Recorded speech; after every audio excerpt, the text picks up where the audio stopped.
Hello students, welcome to Magnet Brains. मैं हूं Priyanka Dudani, your teacher for class 12th business studies. आज हम करने वाले हैं फाइनेंशियल मार्केट का एक और सब टॉपिक जो कि हमारा कंटिन्यूएशन में है, चैप्टर नंबर 10, जिसका नाम है dematerialisation and depositories. I hope trading mechanism on stock exchanges आपको एकदम क्लियर है। जो हमारा प्रीवियस सेशन था, मैंने आपको लास्ट में जो समरी चार्ट पढ़ाई थी, अगर आप सिर्फ उसको भी पढ़ लो तो भी आपको फुल अपॉन फुल मार्क्स आएंगे, क्योंकि उसमें हमने सब कुछ एक ही पेज में समराइज कर दिया था। सो स्टूडेंट्स, आज का टॉपिक भी हम कुछ इसी तरीके से पढ़ेंगे। सो स्टार्ट करते हैं हम आज का टॉपिक, डीमटेरियलाइजेशन एंड डिपॉजिटरीज। आप सभी का वेलकम है मैग्नेट ब्रेन्स के इस अमेजिंग प्लेटफॉर्म पर, जहां पर हम आपको एजुकेशन प्रोवाइड करते हैं हाई क्वालिटी में, वो भी 100% free.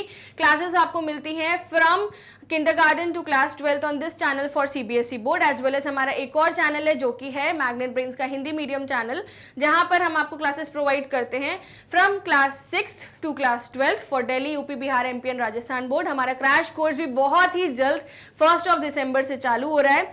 As well as students, हम आपको प्रोवाइड करते हैं e notes and e books, and उसके साथ साथ fully organised complete courses along with daily practice problems. Extracurricular courses जैसे वैदिक मैथ्स, स्पोकन इंग्लिश के कोर्सेज भी अवेलेबल हैं। आपको सीबीएसई सैंपल पेपर सोल्यूशन भी मैं करवा चुकी हूँ, सो देर किस बात की, फटाफट से अपनी प्रिपरेशन में लग जाओ। एंड हमारा लक्ष्य क्या है कि इस एजुकेशन से हमको लाने हैं 80 on 80, प्रोजेक्ट में भी फुल अपॉन फुल लाने हैं 20 में से 20, ताकि हम 100 on 100 का टारगेट अचीव कर पाए। अगर 90% भी अचीव हो पाता है, I would be extremely thankful to you all. And comment box में आप लिख सकते हो अगर कोई भी आपको डाउट्स आते हैं तो। So let's start our today's session, dematerialisation and depositories. So students, all the trading in securities is now done through computer terminals. आज की दुनिया में सब कुछ ऑनलाइन हो गया है। अगर किसी के घर में फिजिकल शेयर सर्टिफिकेट्स पड़े हैं, it is none other than equal to a scrap paper, क्योंकि इसकी कोई वैल्यू नहीं है। आप उसे रख तो सकते हो, बट आप उसके बेसिस पे ट्रेडिंग नहीं कर सकते। आपको उस शेयर्स को कन्वर्ट करवाना पड़ेगा इनटू द डीमैट फॉर्म, यानी इलेक्ट्रॉनिक फॉर्म में, तभी आप ट्रेडिंग कर सकते हो। ठीक है, so all the trading in securities is now done through the electronic computer terminals. ठीक है, since all systems are computerised, buying and selling of securities are settled through a electronic book entry form. ठीक है students, this is mainly done to eliminate the problems like theft, fake, false transfers, transfer delays, paperwork associated with share certificates or debentures held in physical form. So students, ये क्यों किया गया? ठीक है, so चलिए देखते हैं कि पहले क्या होता था। फर्स्ट ऑफ ऑल, पहले क्या होता था कि कंपनी को शेयर सेल करने होते थे।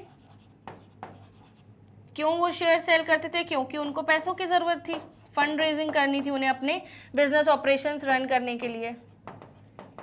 तो कंपनीज स्टॉक एक्सचेंज के वाया ब्रोकर्स को अप्रोच करती थी। पिछले जमाने में ब्रोकर्स ऑफलाइन होते थे, इस तरह का ऑनलाइन सिस्टम नहीं था। ठीक है, अब ब्रोकर्स का कनेक्शन होता था इन सारे इन्वेस्टर्स के साथ।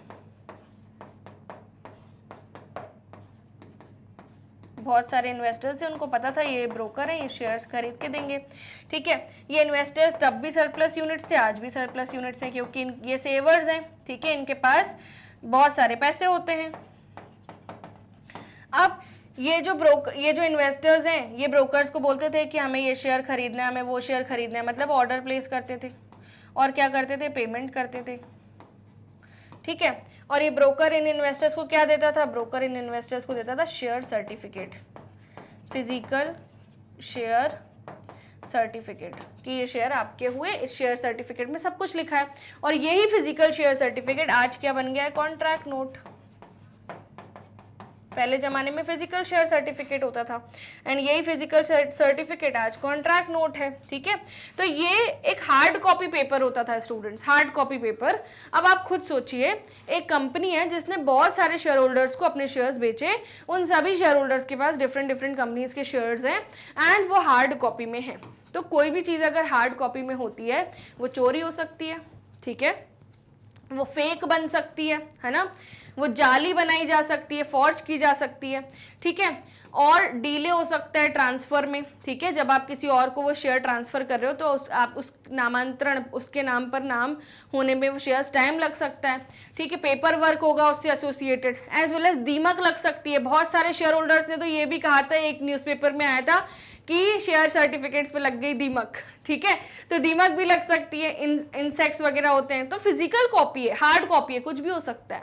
एक स्टूडेंट थी जिसकी 10th की मार्कशीट जो इतनी क्रूशियल होती है, वो खराब हो गई थी। एक स्टूडेंट ने तो ये भी बोला कि मैम ऐसी रखी हुई थी एंड इट फ्लू अवे, मतलब वो उड़ गई और पता नहीं कहाँ चली गई, समझ ही नहीं आया। हार्ड कॉपी के साथ बहुत दिक्कत होती है। आज हम गूगल ड्राइव में सारे डॉक्यूमेंट्स रखते हैं, क्यों रखते हैं? क्योंकि वो डिजिटल फॉर्म में सारी चीज़ें सिक्योर रहती हैं। तो इसलिए गवर्नमेंट ने बोला था कि ये जब हम चीज़ लाएंगे, डीमटेरियलाइजेशन का फॉर्मेट लाएंगे, सब कुछ डिजिटल हो जाएगा, ये सारी समस्याएं एक बार में खत्म। ठीक है, तो ये फिजिकल फॉर्म का नामो निशान मिटाना था एंड ट्रेडिंग अलाउ ही नहीं करी अगर डिजिटल फॉर्म में शेयर्स नहीं है तो। ठीक है, इतनी बात समझ आ गई। सो डीमटेरियलाइजेशन चालू हो गया। It is a process where securities held by investor in physical form are cancelled and investor is given the electronic entry number so that he she can hold it an electronic balance in the account, जिसको हम बोलते हैं demat account. So in short dematerialization refers to holding securities in electronic form। तो इन physical form of securities जो पहले चलती थी, इनका क्या कन्वर्ट किया गया, किस फॉर्म में? इलेक्ट्रॉनिक या डिजिटल फॉर्म में। एंड इसी प्रोसेस को बोला जाता था डीमटेरियलाइजेशन।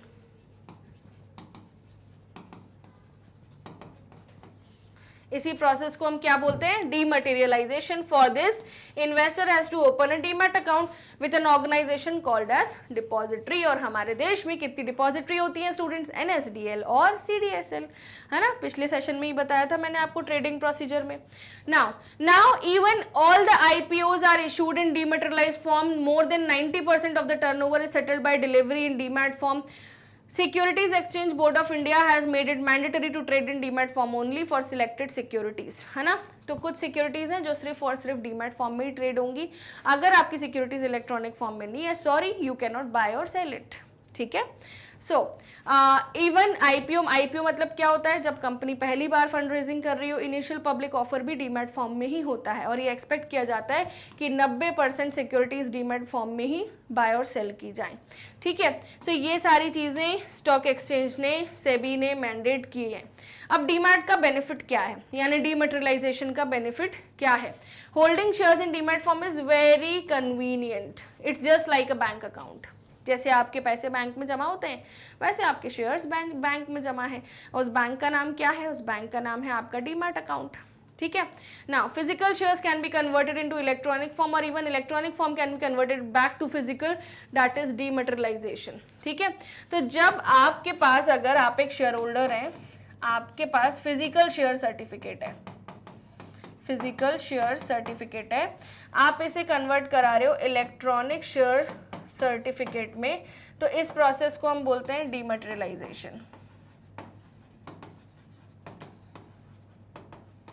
ठीक है, आपके पास डीमैट यानी इलेक्ट्रॉनिक फॉर्म में शेयर हैं, आप एक शेयर होल्डर हो, आपके पास इलेक्ट्रॉनिक फॉर्म में शेयर हैं। ठीक है, आपको इसे कन्वर्ट कराना है फिजिकल शेयर सर्टिफिकेट में, मतलब आप ट्रेड नहीं करना चाहते, आप इसे संभाल के रखना चाहते हो अपने लॉकर में, तो इस प्रोसेस को बोलते हैं रीमटेरियलाइजेशन। डीमैट, रीमैट। ठीक है, ये आपकी बुक में रीमैट का फॉर्मेट नहीं लिखा, सिर्फ डीमैट ही लिखा है, मैं बता रही हूँ क्योंकि आई नो इट। ठीक है, these demat securities can even be placed. आप इन सिक्योरिटीज को गिरवी भी रख सकते हो बैंक वगैरह में।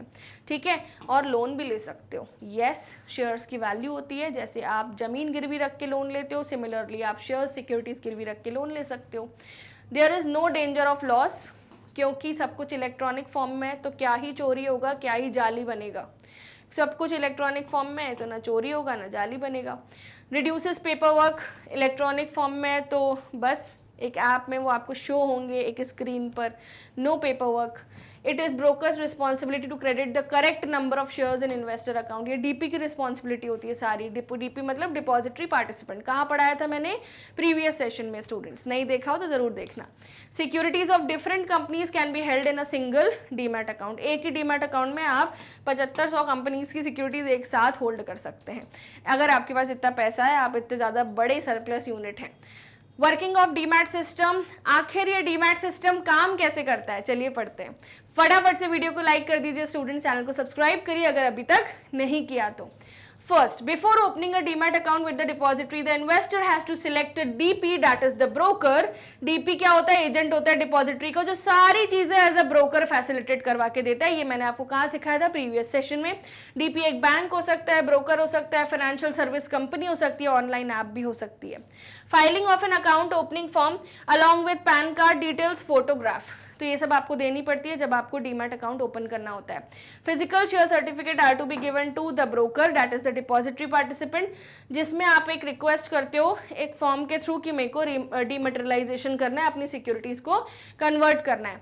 If the shares are applied in IPO then simple details of the demat account and DP are to be given, allotment would be automatically credited to the demat account. तो अगर आप आईपीओ में यानी company के first time जब company share बेच रही है, कोई भी कंपनी, ठीक है, आप उसमें शेयर्स खरीद रहे हो, तो ऑटोमेटिकली आपके डीमैट के खाते में डीपी वो शेयर्स क्रेडिट कर देगा।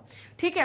If the shares are to be sold through broker, अगर आपके पास ऑलरेडी कुछ फिजिकल शेयर सर्टिफिकेट है, आपको उसे बेचना है ब्रोकर के थ्रू, तो सबसे पहले तो वो डिजिटलाइज करेगा उन शेयर्स को, आपका डीमैट अकाउंट खोलेगा।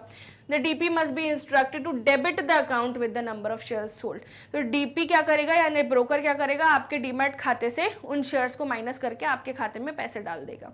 ठीक है। So the broker then gives instruction to his DP for delivery of the shares to the stock exchange, ताकि स्टॉक एक्सचेंज पैसे दे सके। सिंपल सी कहानी है। ये सब मैं आपको ट्रेडिंग मैकेनिज्म में सिखा चुकी हूँ। The broker then receives the payment and pays the persons for the share sold. All these transaction are to be done within T+2 day transaction, T+2 days extra. यानी Monday को अगर transaction हुआ है तो Wednesday तक सारी कहानी खत्म, पे वे करके सब खत्म करना है।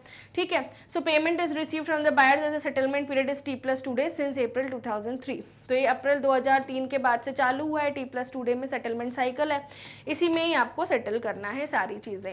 एंड अगर आपको ये वाला प्रोसेस नहीं आता तो ट्रेडिंग मैकेनिज्म वाला वीडियो का लास्ट वाला पार्ट, जिसमें मैंने आपको एक ही स्लाइड में पूरा प्रोसेस बताया है, उसको ज़रूर फिर से देखना। Thank you so much students, मिलते हैं नेक्स्ट सेशन में बहुत ही जल्द, जिसमें मैं आपको कराऊंगी आगे के फर्दर के टॉपिक्स। आपको क्या करना है, इस वीडियो को लाइक करना है, शेयर करना है अपने फ्रेंड्स के साथ, उन्हें बताना है कि मैग्नेट ब्रेन्स एक high quality 100% free education platform है। किंडरगार्टन से लेके क्लास 12 तक की सारी वीडियोस आपको मिलती हैं हाई क्वालिटी में, absolutely free of cost on our this channel for CBSE board.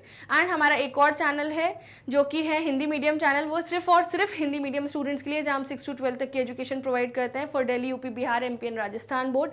And Vedic maths, spoken English, crash courses सब कुछ अवेलेबल है स्टूडेंट्स।